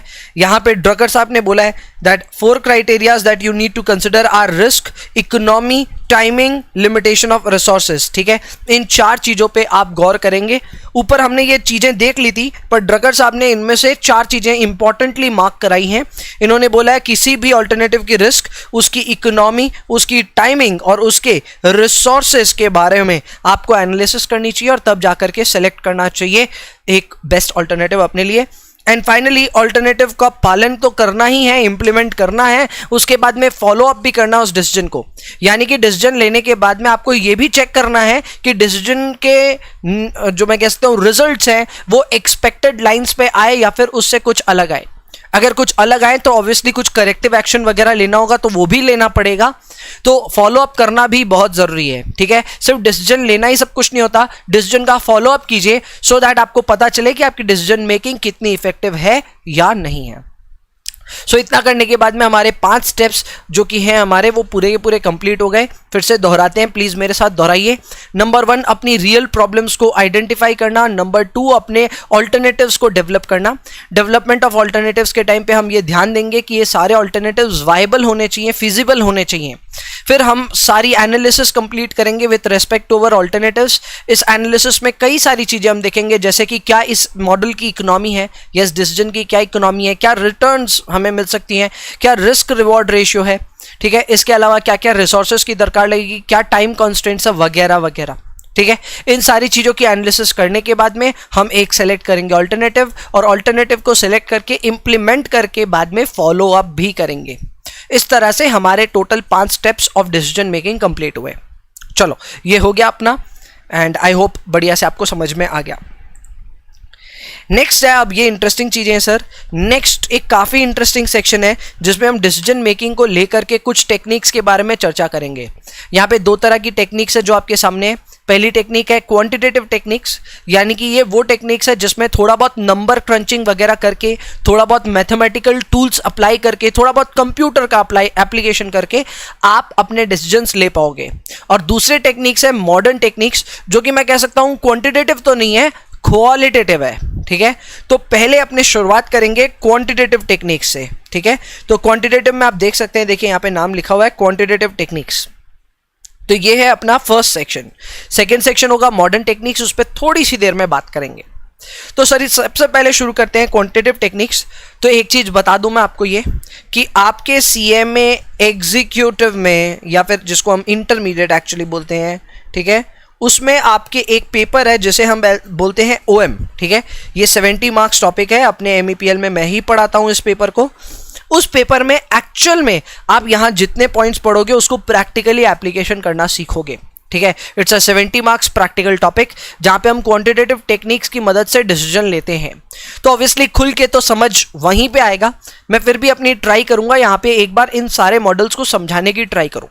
मैं अगेन बता दूं कि यहां जितने भी आप मॉडल्स पढ़ोगे ये सारे आगे जाके ओएम में आपके चैप्टर्स बनने वाले हैं और उस पर हम खूब चर्चा करेंगे बाद में। अभी के लिए इन सब मॉडल्स को बस थोड़ा थोड़ा समझा रहा हूं, ठीक है। तो पहला एक बार समझने की चेष्टा करते हैं, वो है लीनियर प्रोग्रामिंग। ये एक बहुत ही गजब की टेक्निक है जिसके थ्रू आप दो काम कर सकते हो, ठीक है। यहां पे आप कोई ऑप्टिमाइजेशन का प्रॉब्लम सॉल्व कर सकते हो। पहली बात, ऑप्टिमाइजेशन का मतलब ये होता है, दो ही चीज होता है उसका बेसिकली मतलब, number one maximizing your profits और मिनिमाइजिंग योर कॉस्ट। ये दो बेसिक ऑब्जेक्टिव्स होते हैं लीनियर प्रोग्रामिंग। जब हम पढ़ते हैं तो कई सारे मेथड्स होते हैं, सिंप्लेक्स मेथड वगैरह वगैरह होते हैं, वो सब चीज़ों के बारे में बाद में बात करेंगे। बट अभी के लिए इतना समझो कि यहाँ आपका उद्देश्य दो में से कोई एक काम होता है, उसको हम कहते हैं या तो मैक्सिमाइजेशन ऑफ प्रॉफिट या तो मिनिमाइजेशन ऑफ कॉस्ट। इन दोनों को ही मिला जुला करके एक नाम दिया गया है, वो है ऑप्टिमाइजेशन प्रॉब्लम, ठीक है। So whenever there is a problem that we want to optimize, तो उस केस में आप लीनियर प्रोग्रामिंग यूज कर सकते हो, पहला काम। दूसरा काम यह है कि लीनियर प्रोग्रामिंग एक ऐसी टेक्निक भी है जो आपके कई सारे कॉन्स्ट्रेंट्स को भी कवर कर सकती है अपनी एनालिसिस में। कॉन्स्टेंट्स का मतलब हो गया रुकावटें, कॉन्स्टेंट्स का मतलब हो गया लिमिटेशंस। तो अगर आप ऑप्टिमाइजेशन के साथ साथ अपनी लिमिटेशंस को एक क्वांटिटेटिव मॉडल में इंसर्ट करना चाहते हो in order to take a decision, तो आप लीनियर प्रोग्रामिंग की मदद ले सकते हैं। मैं फिर से दोहरा रहा हूं, प्लीज ध्यान दीजिएगा, हम यहां दो चीजों का ध्यान दे रहे हैं। नंबर वन है ऑप्टिमाइजेशन, ठीक है, एंड नंबर टू है, ठीक है, कॉन्स्ट्रेंट्स। तो आपको ऑप्टिमाइजेशन का भी एनालिसिस करना है और साथ ही साथ कॉन्स्ट्रेंट्स को भी अपनी पूरी एनालिसिस में कवर करना है। इन दोनों को काम को करने के लिए लीनियर प्रोग्रामिंग की सहायता ले सकते हैं। ये बातें यहाँ पे लिखी हुई भी है, it is a technique for optimization, ठीक है, and you have some given resources and constraints. तो ऐसे में you can use this technique. और ज्यादा चर्चा ओएम में करेंगे, तब तक के लिए फिलहाल होल्ड करें अपने अंदर की कोई भी अगर उत्तेजना वगैरह है तो, ठीक है। नेक्स्ट है अपनी probability decision theory. I would say ये बहुत ही सिंपल सी थ्योरी है, इसके लिए थोड़ी सी मैं जगह बना लेता हूं, तब आपको समझाऊंगा मैं कि ये चीज क्या होती है, ठीक है। देखो अब बात करते हैं प्रोबेबिलिटी डिसीजन थ्योरी की। तो सर ये थ्योरी एक यूनिक थ्योरी है। अगेन इस थ्योरी में आप प्रोबेबिलिटी रिलेटेड इनपुट्स की यूज लेते हो और अपना डिसीजन मेकिंग करते हो। मैं एक सिंपल सा एग्जाम्पल आपको बना के दिखाऊंगा, ठीक है, और उसके बेस में आप ही डिसीजन लोगे, फिर मैं इसके बारे में आपको बाद बाकी चीज समझाऊंगा, ठीक है। तो सपोज करो मैं आपको ना एक लॉटरी खिला रहा हूं, ठीक है।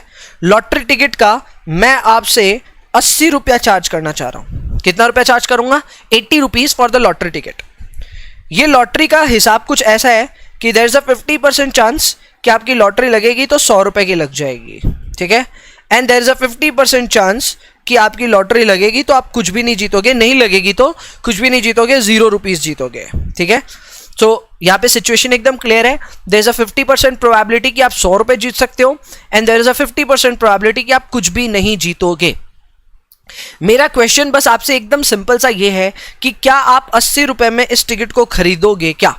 ठीक है, थोड़ा मैथमेटिक्स ऑब्वियसली इन्वॉल्व करना पड़ेगा आपको, आपके दिमाग में एक फिगर आना चाहिए। फिलहाल आपको 10 सेकंड का मैं समय दे रहा हूं, प्लीज एक बार सोचिए कि 50% प्रोबेबिलिटी है 100 रुपए कमाने की और 50% प्रोबेबिलिटी है कुछ भी नहीं कमाने की। ऐसे में क्या आप इस टिकट के लिए 80 रुपए दोगे क्या? जवाब आया दिमाग में? जवाब है नहीं भैया, नहीं लेंगे ये लॉटरी टिकट। क्यों भैया? बहुत एक्सपेंसिव है। अगर हम प्रोबेबिलिटी एनालिसिस भी करें तो उसके हिसाब से इस टिकट का मैक्सिमम वैल्यू बनता है 50 रुपए। कैसे? 50% ऑफ ₹100 उसका एक्सपेक्टेड वैल्यू आएगा 50 और 50% ऑफ 0 उसका एक्सपेक्टेड वैल्यू आएगा 0, यानी कि 50 + 0 will make it only 50 rupees. ठीक है, यानी कि भैया अगर इस केस में आप हमें ये टिकट 50 रुपए में दें तब तो इट्स वर्थ, 50 से सस्ता दे तो और भी अच्छी बात है, लेकिन 50 से महंगा देंगे तो कोई वर्थ नहीं है, क्योंकि प्रोबेबिलिटी के अनुसार यहां पे मेरा डिसीजन नो का बन रहा है। क्या बन रहा है? नो। नो इसलिए क्योंकि ये लॉटरी टिकट भैया खरीदनी नहीं चाहिए। कैसे हुआ कैलकुलेशन मैं दिखा देता हूं। 50% of 100 is 50 and 50% of 0 is 0, so 50 plus 0 makes it 50। ठीक है, ये डिसीजन जो आपने लिया, सबसे पहले मुझे ये बताइए, क्या आपने इसमें प्रोबेबिलिटी को कंसिडर किया? हाँ भैया किया, प्रोबेबिलिटी को कंसिडर किया, और प्रोबेबिलिटी एक नहीं अनेक सिचुएशंस की प्रोबेबिलिटी को आपने कंसिडर किया। इन अनेक सिचुएशंस की प्रोबेबिलिटी के सॉल्यूशन को या इस सवाल को हम बोलते हैं डिसीजन ट्री। क्या कहते हैं?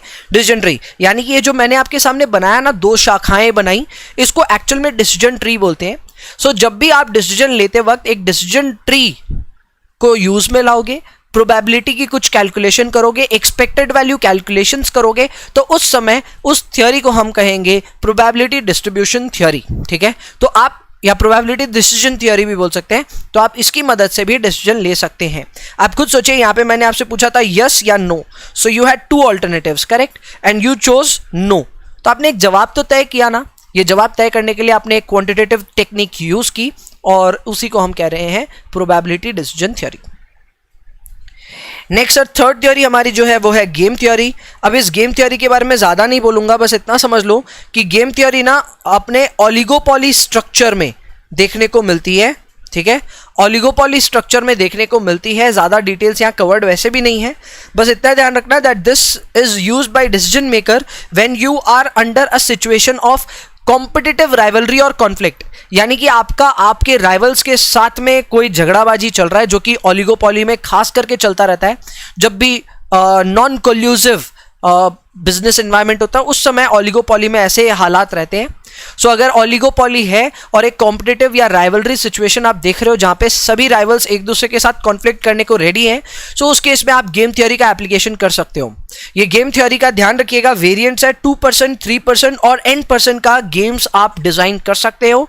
ठीक है, एंड यहाँ पे zero sum game and non zero sum game दोनों तरह के गेम्स डिजाइन होते हैं।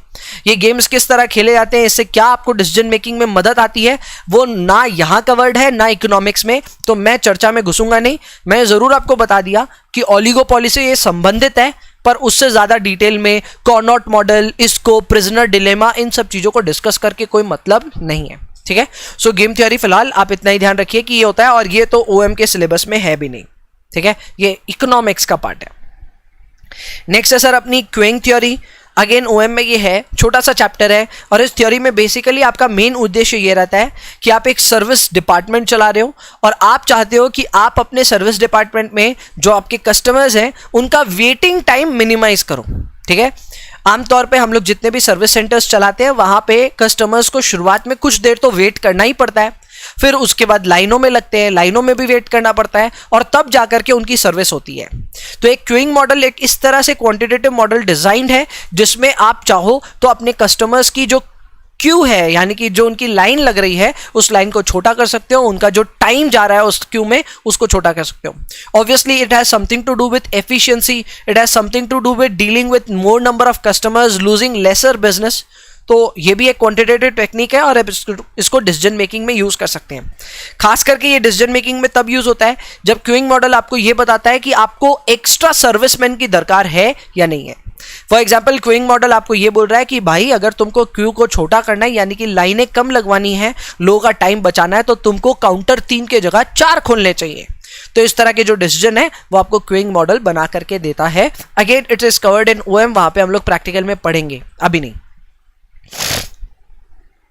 नेक्स्ट अप है सिमुलेशन। अब ये मैं कह सकता हूं one of the most important techniques है, और आज की डेट पे भी हम इसे भली भांति यूज कर सकते हैं। खास करके स्टॉक मार्केट वगैरह में तो इसका एप्लीकेशन बहुत ही जबरदस्त हो सकता है, लेकिन इसको यूज करने के लिए जो मैं कह सकता हूं रिसोर्सेज हैं वो हम जैसे रिटेल इन्वेस्टर्स के पास आमतौर पे नहीं होते। समझिए ये सिमुलेशन होता क्या है। तो सर सिमुलेशन एक मैं कह सकता हूं एक तरह का सॉफ्टवेयर है, एक तरह का सॉफ्टवेयर टेक्निक है, जिसके थ्रू हम एक डिसीजन ले सकते हैं, लेकिन उस डिसीजन में जितने भी इनपुट्स की हमें दरकार होगी उन सारे इनपुट्स को हम कंप्यूटर के हवाले कर देंगे। फॉर एग्जांपल सपोज मैं एग्जांपल दे रहा हूं, ठीक है, हमें ये जज करना है कि कितनी बारिश होगी, ठीक है। तो बारिश के लिए सपोज करो हमको जो इनपुट्स यूज करने हैं वो है ह्यूमिडिटी, ठीक है, और हमें यूज करना है सपोज करो टेम्परेचर, ठीक है, और हमें और भी कोई अगर लेवल्स होते हैं, ठीक है, जैसे एग्जांपल और एक तो ह्यूमिडिटी एक टेम्परेचर है और कुछ मान लो ना और कोई वेरिएबल है जो हम यूज करते हैं। तो आपको क्या करना है, इसकी रेंजेस बना करके कंप्यूटर को दे देनी है। फॉर एग्जांपल ह्यूमिडिटी 90 से लेकर के 99 या 95 तक का आप दे दो, फिर टेम्परेचर आप 25 से लेकर के 40 तक का एक टेम्परेचर सेट कर दो। तो इस तरह से ना आप अपने इनपुट्स कंप्यूटर को बता देते हैं और इनपुट्स पे बाद में कंप्यूटर अपने आप रैंडमली इन इनपुट्स को यूज करके कई सारी कैलकुलेशंस करता है। ये कैलकुलेशंस कई बार की जाती है और तब जाकर के आपको एक फाइनल रिजल्ट बना करके दिया जाता है कि एक्सपेक्टेड रेनफॉल क्या हो सकती है। आई नो ये सुनने में जितना आसान लगा करने में एकदम भी नहीं है। इसमें कंप्यूटर इतना दिमाग दौड़ाता है और यहां पे कुछ हद तक आपको ना प्रोबेबिलिटी डिस्ट्रीब्यूशन का आइडिया होना चाहिए। एंड ये मैं कह सकता हूं यार, अपने जो CA, CS या CMA के कोर्सेज हैं, तीनों ही कोर्स में ये डेफिशिएंसी है कि ये प्रोबेबिलिटी डिस्ट्रीब्यूशन वगैरह ना आपको खुल के नहीं बताया जाता। मैथमेटिक्स बहुत कम है ना, वहीं पे CFA जैसे कोर्सेज में तो शुरुआत ही उन्हीं सबसे होती है, तो वहां पे एक्सप्लेनेशन देना आसान है प्रोबेबिलिटी डिस्ट्रीब्यूशन वगैरह क्या होती है। बट आपके लिए आप बस इतना सिंपल समझो कि सिमुलेशन एक ऐसी टेक्निक है जहां पे आप अपने इनपुट्स को कंप्यूटर में डाल दो और कंप्यूटर उन्हीं इनपुट्स को रैंडमली एलोकेट करके कई सारे डिसीजंस को मिला करके आपको फाइनल एक रिजल्ट प्लॉट करके दे देगा। It's a very complex technique, इसके लिए एक स्पेशलाइज सॉफ्टवेयर चाहिए और कंप्यूटर के बिना ये नहीं हो सकता। हालांकि हमारे जो सिलेबस में सिमुलेशन है उसमें हमें मैनुअली इसके सवाल सॉल्व करने पड़ते हैं। It's a syllabus, it's a chapter in our syllabus OM में, तो हम मैनुअली कैसे करते हैं वो भी सीखेंगे। अभी के लिए मैनुअली कैसे सॉल्व करना वो नहीं सीखना है, अभी हमें ये सीखना है कि है क्या। तो इसको एक बार अंदर से मैं पढ़ा देता हूं। सबसे पहले बोला इट इज अ टेक्निक, ठीक है। यहां पे कई सारे अल्टरनेटिव कंडीशंस आर्टिफिशियल सेटिंग में सेट होते हैं। कंप्यूटर कई सारे कंडीशंस खुद से बनाता है। ये एनवायरनमेंट बहुत कॉम्प्लेक्स होता है, ठीक है, लेकिन ये मैनेजर को एक रास्ता बताता है कि आपको जाना कहां है, ठीक है। So what you do is you take the likely behaviour of event and variables and then you evaluate in a simulated settings, यानी कि अपने वेरिएबल्स को आप डाल दो कंप्यूटर में और बाद में सिमुलेटेड सेटिंग्स पे चेक करो कि वो किस तरह बिहेव करेंगे, ठीक है। It is possible to experiment with various possibilities और alternatives in a simulated setting rather than a neutral setting. मतलब वही सब बात है सर, इसको कैलकुलेशन करने के लिए दुनिया भर की सेटिंग्स अवेलेबल है, आप जैसा चाहो उसको वैसे प्रैक्टिस कर सकते हो। बट अगेन इस थ्योरेटिकली इसको समझने में उतना मजा नहीं है जितना प्रैक्टिकली करने में मजा है। तो अभी के लिए बस इतना ध्यान रखो कि सिमुलेशन एक बहुत ही कॉम्प्लेक्स क्वांटिटेटिव टेक्निक है जिसको कंप्यूटर की मदद से हम कर सकते हैं। फिर रिपीट कर रहा हूं, इनपुट्स का आप डेटा सौंप देते हो सिमुलेशन टेक्निक को, बाद में वो खुद ब खुद सारी कैलकुलेशन करके आपको अपने फाइनल रिजल्ट पे ला करके छोड़ता है, ठीक है। तो इस बात का आपको ध्यान देना है। नेक्स्ट है सर अपना नेटवर्क टेक्निक्स। नेटवर्क टेक्निक्स की मैं बात करूं तो यहां पे PERT CPM की बात हो रही है, PERT CPM की बात हो रही है। ये भी एक बहुत ही एक्सीलेंट चैप्टर है, अगेन OM में है। और इस चैप्टर में आप सीखते हो कि कभी भी कोई बड़ा प्रोजेक्ट होता है तो उस प्रोजेक्ट में कंप्लीशन के दौरान कई सारी एक्टिविटीज आपको करनी होती है। तो उन एक्टिविटीज को किसके बाद क्या करना है, कौन सी एक्टिविटी क्रूशियल है, किसमें समय ज्यादा है, किसमें कम है, उसकी एनालिसिस की जाती है और यह पता किया जाता है कि प्रोजेक्ट को जल्द से जल्द हम कितने दिन में कर सकते हैं। उसी से संबंधित ये पूरी की पूरी नेटवर्क टेक्निक होती है। ये कुछ हद तक क्वांटिटेटिव भी है और कुछ हद तक ग्राफिकल भी है, क्योंकि यहां पे आप पूरे प्रोजेक्ट का ना एक डायग्राम बनाते हो जिसे हम कहते हैं नेटवर्क डायग्राम। क्या कहते हैं? Network diagram. So network diagram एक इस तरह का डायग्राम होता है जिसके थ्रू आप अपने पूरे प्रोजेक्ट में जितनी भी एक्टिविटीज है उन सबको डायग्राम में डाल देते हो और आपको बहुत अच्छे से नेटवर्क के थ्रू समझ में आता है कि कौन सी एक्टिविटी करने के बाद कौन सी एक्टिविटी शुरू होगी, कौन सी एक्टिविटी में हमारे पास समय थोड़ा एक्स्ट्रा है तो we can spare some time, और कौन सी एक्टिविटी एकदम क्रिटिकल है तो उसमें हम लोग एकदम भी टाइम वेस्ट नहीं कर सकते। बहुत अच्छे अच्छे इंसाइट्स आपको यहां से मिलते हैं जो कि आपको ये इंश्योर करते हैं कि आप किसी प्रोजेक्ट को डिले ना करो, क्योंकि डिले से पेनल्टी वगैरह लगती है, ठीक है। तो इस तरह के टेक्निक्स को हम कहते हैं नेटवर्क टेक्निक्स। यहां पे देखिए सब चीजों का मेंशन है जो मैंने बोला, जैसे कि CPM, PERT, इन सब बातों का डिस्कशन यहां हुआ है। कॉम्प्लेक्स प्रोजेक्ट्स का यहां पे जिक्र हुआ है, ठीक है। हमारा ऑब्जेक्ट ये है कि हम एक क्रिटिकल पाथ ढूंढना चाहते हैं। क्रिटिकल पाथ होता है मिनिमम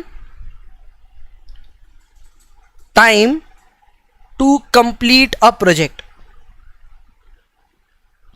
जो ये क्रिटिकल पाथ होता है ये आपको बताता है minimum time to complete a project, ठीक है। फिर यहां पे एक डायग्रामेटिक नेटवर्क बनता है ऑफ ऑल द एक्टिविटीज। इस डायग्रामेटिक नेटवर्क को हम बोलते हैं नेटवर्क डायग्राम, इसे हम कहते हैं नेटवर्क डायग्राम, ठीक है। तो ये आपको डिटेल में सारी बातें बताता है कि कौन से एक्टिविटी के बाद कौन सा एक्टिविटी आएगा, कौन से एक्टिविटीज को आप साथ साथ कर सकते हो, साइमल्टेनियसली कर सकते हो, प्रोबेबली आपको कितना समय लगेगा और कितना खर्चे में ये पूरा काम होगा। यानी कि प्रोजेक्ट से रिलेटेड काफी क्रूशियल इंफॉर्मेशन आपको यहां पे मिलती है। चलिए, ऑल डन, ठीक है सर। सो हमने यहाँ पे 6 टेक्निक्स पढ़ी, आप एक बार मेरे साथ दोहराएंगे। पहली है लीनियर, दूसरी है probability decision, then game theory, queuing model, simulation and finally था अपना नेटवर्क टेक्निक। तो इन 6 टेक्निक्स को हम बोलते हैं क्वांटिटेटिव टेक्निक्स। अब हम आगे पढ़ेंगे मॉडर्न टेक्निक्स। आइए मॉडर्न टेक्निक्स पे आए तो मॉडर्न टेक्निक्स में सर टोटल 3 टेक्निक्स हैं, इनका ध्यान रखना बहुत इंपॉर्टेंट है, बहुत ज़्यादा इंपॉर्टेंट। सर मॉडर्न टेक्निक्स में जो अपनी पहली टेक्निक है वो है क्रिएटिव टेक्निक, ठीक है।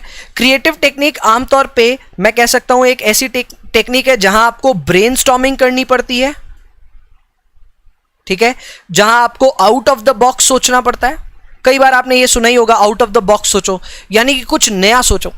तो ये नया सोचना, क्रिएटिव सोचना, ये तभी करना पड़ता है जब you are facing some very very new not so regular type of a problem, ठीक है। एक ऐसी सिचुएशन है, एक ऐसी सिचुएशन है, एक ऐसी प्रॉब्लम है जो कि नॉन रूटीन नेचर की है, आपने कभी पहले फेस नहीं किया। तो ऐसी सिचुएशन को ऑब्वियसली आपको एक क्रिएटिव थिंकिंग से ही सॉल्व करना पड़ेगा, ठीक है। इसे हम कहते हैं क्रिएटिव थिंकिंग। यहां लिखा हुआ भी है, creative thinking is needed for solving novel non routine problems. आपको नॉन रूटीन प्रॉब्लम्स को सॉल्व करने के लिए क्रिएटिव टेक्निक्स का यूज करना पड़ता है।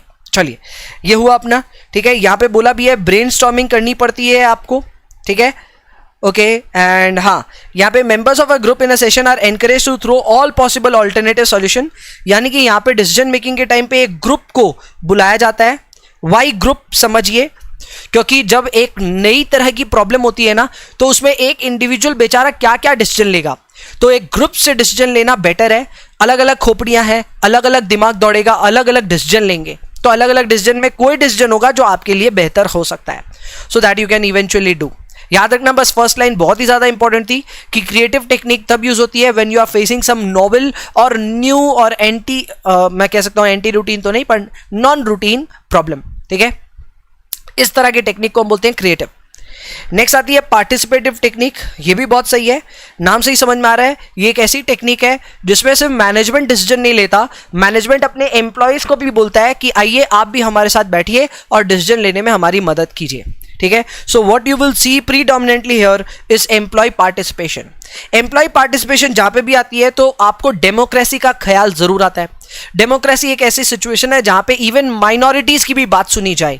यहां पे भी वैसा ही हो रहा है, आप अपने एम्प्लॉयज की बात सुन रहे हो, उनको बोल रहे हो कि आप भी हमारे डिसीजन मेकिंग में हमारी मदद करो। एक फायदा ये होता है कि जब भी इस तरह की डिसीजन मेकिंग होती है तो इंडिविजुअल्स और ग्रुप डिसीजन मेकिंग दोनों होती है, इससे क्वालिटी ऑफ डिसीजंस भी इंप्रूव होते हैं, साथ ही साथ रेस्पॉन्सिबिलिटी और कमिटमेंट भी लोगों की बढ़ती है। ये बहुत आम सी बात है। अगर मैं कह सकता हूं गोल सेट करते वक्त हम एम्प्लॉयज को भी शामिल करें ना, तो एम्प्लॉयज को खुद को फील होती है कि यार हमें डिसीजन मेकिंग में शामिल किया गया है, उन्हें एनकरेजमेंट मिलती है, उनका मोरल बूस्ट होता है। उसके बाद वो अपने उस गोल को अचीव करने के लिए ना जान लगा देते हैं। यानी कि अगर आपको एक्सटेंसिव कमिटमेंट चाहिए, अगर आपको चाहिए कि उस गोल को लेकर के रेस्पॉन्सिबिलिटी सभी एम्प्लॉयज भी अपने कंधे पे ले लें, तो उसके लिए आप उनको शामिल कीजिए। इससे सब कुछ फायदा होगा आपको, एम्प्लॉय मोटिवेशन बढ़ेगा, मोरल बढ़ेगा, ठीक है। So this is another very big advantage of going into participative technique. And final है सर अपना ह्यूरिस्टिक टेक्निक। अब ये बहुत सही टेक्निक है, मैं बताता हूं आपको ये क्या है, ठीक है। ये टेक्निक इमेजिन कीजिए आप कि मैथ्स का आप एग्जाम दे रहे हो, ठीक है, और कोई बहुत ही कॉम्प्लेक्स सवाल आ गया जो आपको एकदम नहीं याद आ रहा है कैसे बनेगा, आपने कभी देखा भी नहीं इस तरह का प्रॉब्लम, पर आप मैथ्स में जीनियस हो, ये मैं अज्यूम कर रहा हूं, ठीक है। So how would you solve that problem? भैया सॉल्व करने का एक ही उपाय है, बनाओ, नहीं बने काटो नया करो, बनाओ नहीं बने काटो नया करो। यानी कि ट्रायल एंड एरर करो जब तक आप एकदम सटीक सवाल बना ना लो। अब जब इस तरह के सवाल को आप सॉल्व करते हैं तो आप क्या करते हैं मुझे एक बार बताइएगा। क्या आप पूरा का पूरा सवाल एक बार में बना के काटते हैं या थोड़ा सा बनाते हैं, सॉल्व करते हैं, सोचते हैं ये सही जा रहा है कि नहीं जा रहा, इवैल्यूएशन करते हैं कि यहां तक मैं ठीक हूं कि नहीं, फिर आगे बढ़ते हैं। भैया पूरा नहीं करते, थोड़ा थोड़ा करते हैं।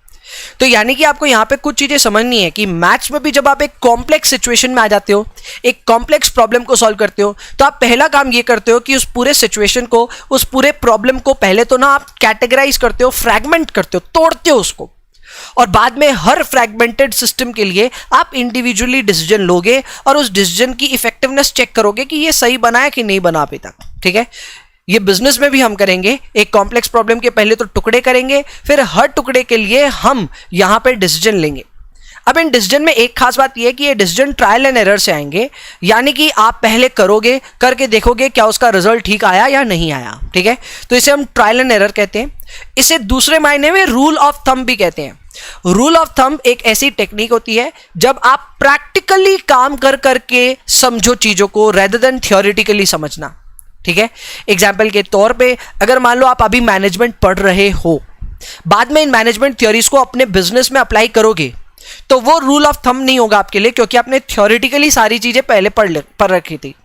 लेकिन अगर बिजनेस करते करते आप मैनेजमेंट स्किल्स सीख जाओ, तो उसे मैं कहूंगा रूल ऑफ थंब।